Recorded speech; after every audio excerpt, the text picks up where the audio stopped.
Hello, my name is Keller and I'm a textile artist in Dunedin, and this is my part for Earth, Caught in Stone. And I've worked with Adam Martin from GNS Science. He's a geologist that took me to the Toto, which is this area in central Otago, and we had a look at the Otago Schist. We have an image which is a microscopic image of a thin section, which is 1/3 of a millimeter thick piece of stone, or I should say a thin piece of stone.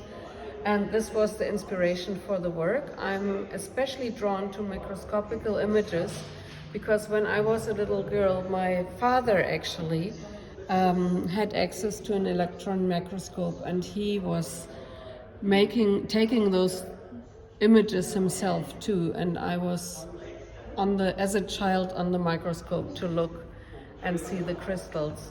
So I was drawn to this image, and I took up the colors, which is the pink for the mica and the grays are for quartz and feldspar, in the different layers of the schist. And I learned that the vocabulary that geologists use, like a ribbon or the fabric or the stretching, folding and cooking of the material of the rock, lots of terminology was similar to what we're actually using in weaving. So I translated this into a few wall hangings, and I would like you to have a look at the details. But here we have 2 layers of fabric, one layer that I wove the black with to get the gray layer, and then the pink layer and another bit of gray I just let float over that section. And so basically you only have half of the threads woven in, and the other threads are just dancing around the base fabric over and under to give us all these different details.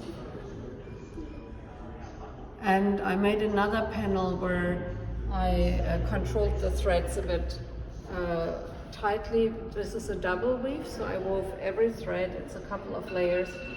And the coloring is done by hand dyeing, so you prepare the threads before they go on a loom, and I dyed them just inspired by that photograph.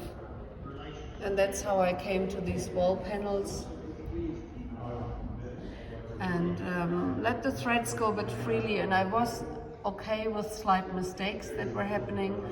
I took them as irregularities, as you have irregularities in rock. I didn't try to control the material completely, but rather to let the material do its own thing by moving. So yeah, this is the making of Otago Schist. Thank you.